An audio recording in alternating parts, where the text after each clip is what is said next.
राधे राधे मेरे प्यारे भाइयों बहनों माताओं व बंधुओं, संस्कार की बातें चैनल में आपका स्वागत है। दोस्तों, आज गुरुवार प्रदोष व्रत है। बंधुओं, जो मनुष्य भी प्रदोष व्रत की कथा को सुनते हैं और या फिर प्रदोष व्रत करते हैं, उनके सभी आर्थिक संकट भगवान शिव स्वयं हर लेते हैं। भगवान शिव उनकी हर मनोकामना पूरी करते हैं। जो महीने में आने वाले दोनों प्रदोष के व्रत करते हैं, शुक्ल पक्ष और कृष्ण पक्ष। बंधुओं, आज गुरुवार के दिन प्रदोष पड़ रही है, इसलिए आज गुरु प्रदोष व्रत है। बंधुओं, यदि आप आज गुरु प्रदोष व्रत की कथा सुनते हैं तो भगवान शिव शंकर भोलेनाथ आपकी सभी मनोकामनाओं को शीघ्र पूरी करेंगे। बंधुओं, आपके घर में कभी भी आपको आर्थिक संकट नहीं सताएंगे। बंधुओं, यदि आपने हमारे YouTube चैनल संस्कार की बातें अब तक सब्सक्राइब नहीं किया तो जरूर करें और बेल आइकन दबाना ना भूलें, ताकि आपको हमारी आने वाली सभी वीडियोस की जानकारी सबसे पहले हो सके। बंधुओं, वीडियो को पूरी सुनने के बाद कमेंट बॉक्स में जय शिव शंकर भोलेनाथ जरूर लिखें। बोलो शिव शंकर भोलेनाथ की जय हो। आयु वृद्धि, आरोग्यता या चाहो संतान, शिव पूजन विधिवत हरे भगवान। एक समय सर्व प्राणियों के हित के लिए परम पावनी भागीरथी के तट पर ऋषि समाज द्वारा विशाल का किया गया। विज्ञ महर्षियों की एकत्रित सभा में व्यास जी के परम शिष्य पुराण वेता सूत जी महाराज हरि कीर्तन करते हुए पधारे। सूत जी को देखते ही शौनक आदि 88,000 ऋषि मुनियों ने खड़े होकर दंडवत प्रणाम किया। महाज्ञानी सूत जी ने भक्ति भाव से ऋषियों को हृदय से लगाया तथा आशीर्वाद दिया। विद्वान ऋषिगण और सब शिष्य आसनों पर विराजमान हो गए। मुनिगण विनीत भाव से पूछने लगे, हे परम दयालु, कली काल में शंकर की भक्ति किस आराधना द्वारा उपलब्ध होगी? हम लोगों को बताने की कृपा कीजिए, क्योंकि कलयुग के सर्व प्राणी पाप कर्म में रत रहकर वेद शास्त्रों से विमुख रहेंगे। दीनजन अनेकों संकटों से ग्रस्त रहेंगे। हे मुनिश्रेष्ठ, कली काल में सत्कर्म की ओर किसी की रुचि न होगी। जब पुण्य क्षीण हो जाएंगे तो मनुष्य की बुद्धि असत कर्मों की ओर खुद ब खुद प्रेरित होगी, जिससे दुर्विचारी पुरुष वंश सहित समाप्त हो जाएंगे। इस अखिल भूमंडल पर जो मनुष्य ज्ञानी होकर ज्ञान की शिक्षा नहीं देता, उस पर परम पिता परमेश्वर कभी प्रसन्न नहीं होते। हे महामुने, ऐसा कौन सा उत्तम व्रत है जिससे मन वांछित फल की प्राप्ति होती है? आप कृपा करके बतलाइए। ऐसा सुनकर दयालु हृदय श्री सूत जी कहने लगे, हे श्रेष्ठ मुनियों तथा शौनक जी, आप धन्यवाद के पात्र हैं। आपके विचार सराहनीय एवं प्रशंसनीय हैं। आप वैष्णव अग्रगण्य हैं, क्योंकि आपके हृदय में सदा परहित की भावना रहती है। इसलिए शौनक आदि ऋषियों, सुनो, मैं उस व्रत को तुमसे कहता हूँ जिसके करने से सब पाप नष्ट हो जाते हैं। धन वृद्धि कारक, दुख विनाशक, सुख प्राप्त कराने वाला, संतान देने वाला, मन वांछित फल प्राप्ति कराने वाला यह व्रत तुमको सुनाता हूँ, जो किसी समय भगवान शंकर ने सती को सुनाया था और उनसे प्राप्त यह परम श्रेष्ठ उपदेश मेरे पूज्य गुरु जी ने मुझे सुनाया था, जिसे आपको समय पाकर शुभ वेला में मैं सुनाता हूँ। बोलो उमापति भगवान शंकर की जय।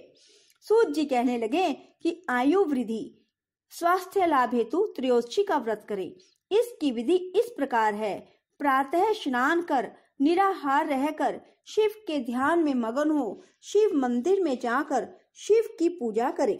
पूजा के पश्चात अर्ध पुंड त्रिपुंड का तिलक धारण करें, बिल्व पत्र चढ़ाएं, धूप दीप अक्षत से पूजा करें, ऋतु फल चढ़ाएं। ओम नमः शिवाय मंत्र का रुद्राक्ष की माला से जप करें। ब्राह्मण को भोजन करा सामर्थ्य अनुसार दक्षिणा दें। तत्पश्चात मौन व्रत धारण करें। व्रती को सत्य भाषण करना आवश्यक है। हवन आहुति भी ओम ह्रीम क्लीम नमः शिवाय स्वाहा से आहुति देनी चाहिए। इष्ट फल की प्राप्ति होती है। व्रती मनुष्य पृथ्वी पर शयन करें, एक बार भोजन करें, इससे सभी कार्य सिद्ध होते हैं। मास और फागुन मास में तो इसका विशेष महत्व है। यह सर्व सुख धन आरोग्यता देने वाला है। यह व्रत इन सब मनोरथों करता है। हे ऋषिवरों, यह प्रदोष व्रत जो मैंने आपको बताया कि शंकर सती को और वेद व्यास मुनि ने मुझको सुनाया था। प्रदोष व्रत कथा। पूजा की विधि।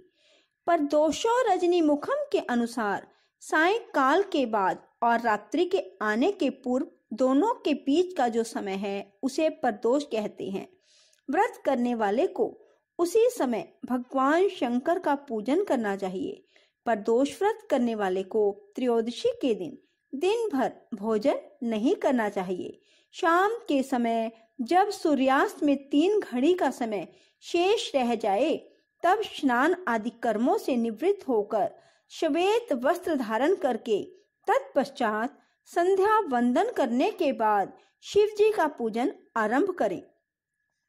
पूजा के स्थान को स्वच्छ जल से धोकर वहां मंडप बनाएं। वहां 5 रंगों के पुष्पों से पद्म पुष्प की आकृति बनाकर कुश का आसन बिछाएं। आसन पर पूर्व अभिमुख होकर बैठे। इसके बाद भगवान शंकर का ध्यान करें। करोड़ों चंद्रमा के समान कांतिवान त्रिनेत्रधारी मस्तक पर चंद्रमा का आभूषण धारण करने वाले पिंगल वर्ण के जटाजूटधारी नीलकंठ तथा अनेक रुद्राक्ष मालाओं से सुशोभित वरद हस्त त्रिशूलधारी नागों के कुंडल पहने व्याघ्र चर्म धारण किए हुए रतन जड़ित सिंहासन विराजमान शिव जी का करना चाहिए। व्रत के उद्यापन की विधि। प्रातः स्नान आदि कार्य से निवृत्त होकर रंगीन वस्त्रों से मंडप बनाएं। फिर उस मंडप पर शिव पार्वती की प्रतिमा स्थापित करके विधिवत पूजन करें। तदंतर शिव पार्वती के उद्देश्य से खीर से अग्नि में हवन करना चाहिए। हवन करते समय ओम उमा सहित शिवाय नमः मंत्र से 108 बार आहुति देनी चाहिए। इसी प्रकार ओम नमः शिवाय के उच्चारण के शंकर जी के निमित्त आहुति प्रदान करें। हवन के अंत में किसी धार्मिक व्यक्ति को सामर्थ्य के अनुसार दान देना चाहिए। ऐसा करने के बाद ब्राह्मण को भोजन दक्षिणा से संतुष्ट करना चाहिए। व्रत पूर्ण होने पर ऐसा वाक्य ब्राह्मणों द्वारा कहलवाना चाहिए। ब्राह्मणों की आज्ञा पाकर अपने बंधु बांधवों को साथ में लेकर मन में भगवान शंकर का स्मरण करते हुए व्रती को भोजन करना चाहिए। इस प्रकार उद्यापन करने से व्रती पुत्र पौत्र आदि से युक्त होता है, आरोग्य लाभ करता है। इसके अतिरिक्त वह अपने शत्रुओं पर विजय प्राप्त करता है, संपूर्ण पापों से मुक्त हो जाता है, ऐसा स्कंद पुराण में कहा गया है। त्रयोदशी व्रत महात्म। त्रयोदशी अर्थात प्रदोष का व्रत करने वाला मनुष्य सदा सुखी रहता है। उनके संपूर्ण पापों का नाश इस व्रत से हो जाता है। इस व्रत के करने से विधवा स्त्रियों को अधर्म से ग्लानि होती है और सुहागन नारियों का सुहाग अटल रहता है। बंदी कारागार से छूट जाता है। जो स्त्री पुरुष जिस कामना को लेकर इस व्रत को करते हैं उनकी सभी कामनाएं कैलाशपति शंकर जी पूरी करते हैं।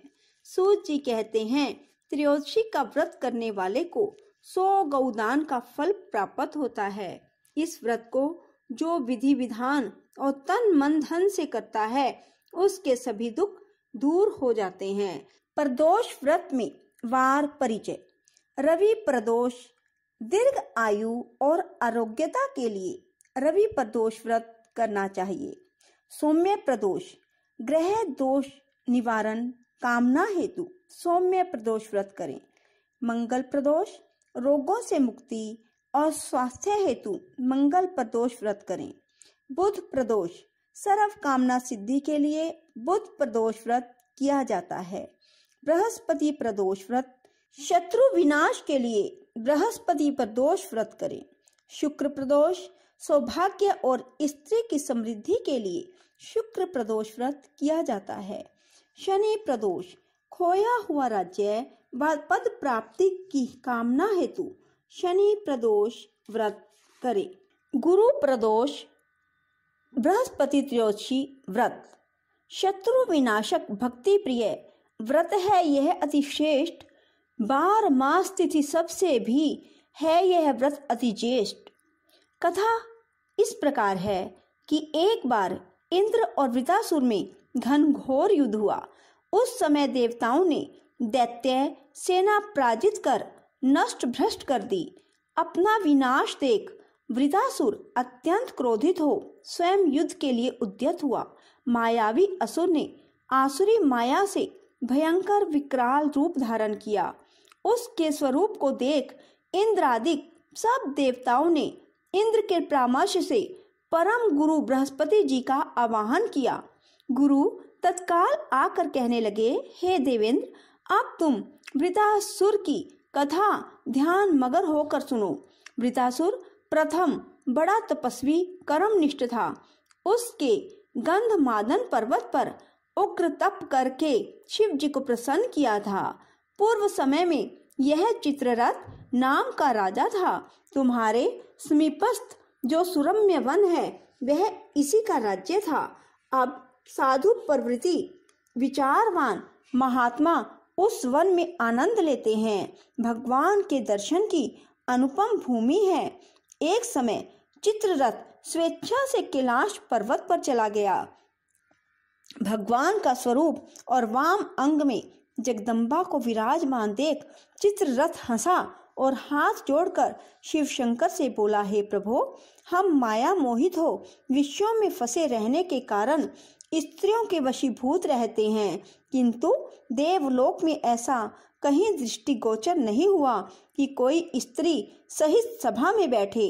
चित्ररथ के ये वचन सुनकर सर्वव्यापी भगवान शिव हंसकर बोले, राजन, मेरा व्यवहारिक दृष्टिकोण अलग है। मैंने मृत्युदाता कालकूट महाविष का पान किया है, फिर भी तुम साधारण जनों की भांति मेरी हंसी उड़ाते हो।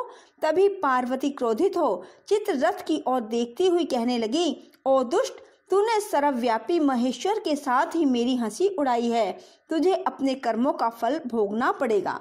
उपस्थित सभा सद महान विशुद्ध प्रकृति के शास्त्र तत्वन्वेषी हैं और सनक नंदन सनत कुमार हैं। ये सर्व अज्ञान के नष्ट हो जाने पर शिव भक्ति में तत्पर हैं।